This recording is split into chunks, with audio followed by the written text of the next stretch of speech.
अब बात करते हैं सीजी पावर एंड इंडस्ट्रीज़ की। अब सीजी पावर इंडस्ट्रीज़ के अंदर क्या हो रहा है, रेवेन्यू अप है 8% से, रेवेन्यू अप है 8% से, कोई दिक्कत वाली बात नहीं है।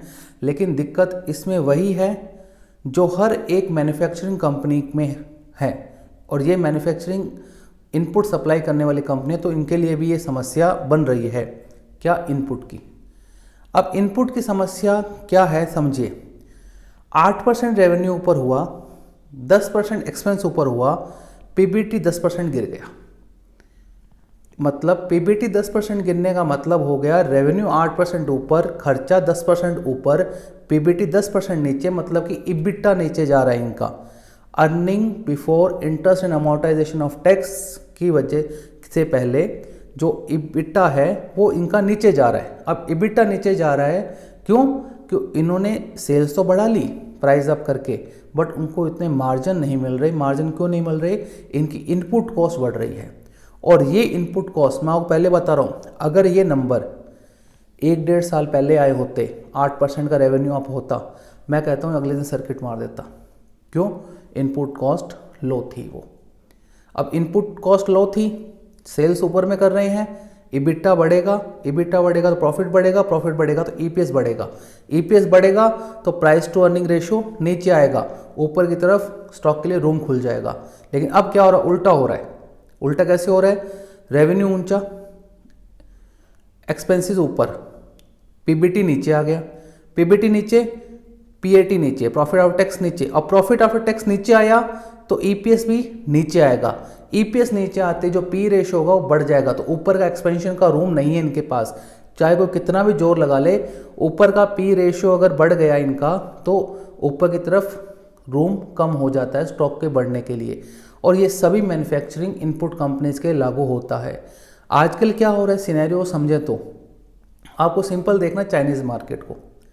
चाइनीज़ मार्केट अगर ऊपर है, lead, zinc, copper, aluminium, non ferrous metal है ये सारे, और क्रूड अगर ऊपर है तो हमारे स्टॉक्स पर दबाव रहेगा।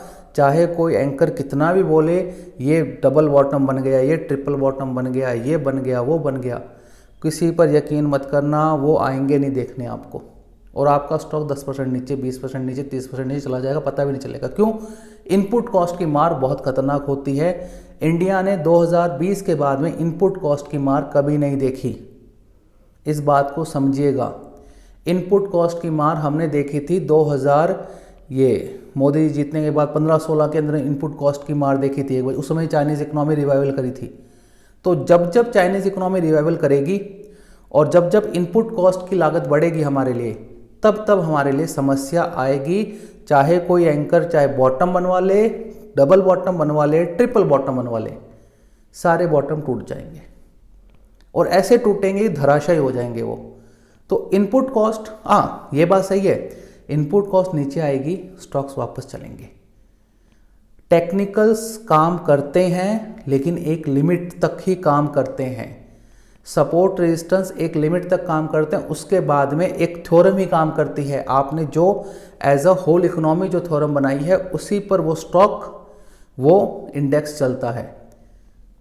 आपने 26,000 के ऊपर को सपोर्ट बनाया होता, टूट गया, नीचे 25,500 बनाया होता, 25 पर बनाया होता, कहाँ तक बनाओगे?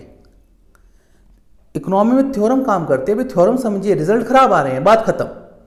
अब रिजल्ट खराब आ रहे हैं तो उसमें स्टॉक गिरेंगे ही, परफॉर्म अच्छा नहीं कर सकते। और इनपुट कॉस्ट में आपको वापस बोल रहा हूँ, जैसे जैसे इनपुट कॉस्ट बढ़ेंगी, और ये सारे कंपनी वाले झूठ बोल रहे हैं, फेस्टिव सीजन एकदम डल है इंडिया का, अभी आगे बढ़ेगा तो पता नहीं अपने को। लेकिन मैं जब डेली मार्केट में 3-4 बार चक्कर काट के आ रहा हूँ, हीरो मोटोकॉर्प के शोरूम के अंदर बाहर जाके देख रहा हूँ, भीड़ नहीं है। बजाज के शोरूम के बाहर जा रहा हूँ, भीड़ नहीं है। दिन के अंदर 3 चक्कर में डेली लगा रहा हूँ, पिछले 4 दिन से भीड़ मेरे को नहीं दिख रही है। आगे आने समय दिखेगी तो बताऊंगा मैं, भीड़ आ रही है, लेकिन अभी भीड़ नहीं है। तो ये सारे के सारे अभी बोल रहे हैं झूठ कंपनी वाले कि फेस्टिव सीजन है, फेस्टिव सीजन है। अभी तक कोई डिमांड नहीं दिख रही। आज हो गई 21 तारीख, आगे अपन देखेंगे। तो सीजी पावर की बात करते हैं, back to the CG power. Results खराब हैं, आगे सुधरेगा तो देखेंगे। अभी के लिए बहुत सी खराब रिजल्ट्स हैं, क्योंकि 10% इनपुट कॉस्ट बढ़ना कंपनी के लिए समस्या है। आगे समस्या और से समझिए, अभी तो रेवेन्यू बढ़ गया, हाई इनपुट कॉस्ट में अगर रेवेन्यू नहीं बढ़ाना इनका तो ज़बरदस्त मार पड़ेगी इन स्टॉक्स के ऊपर। मेरी बात को याद रखिएगा।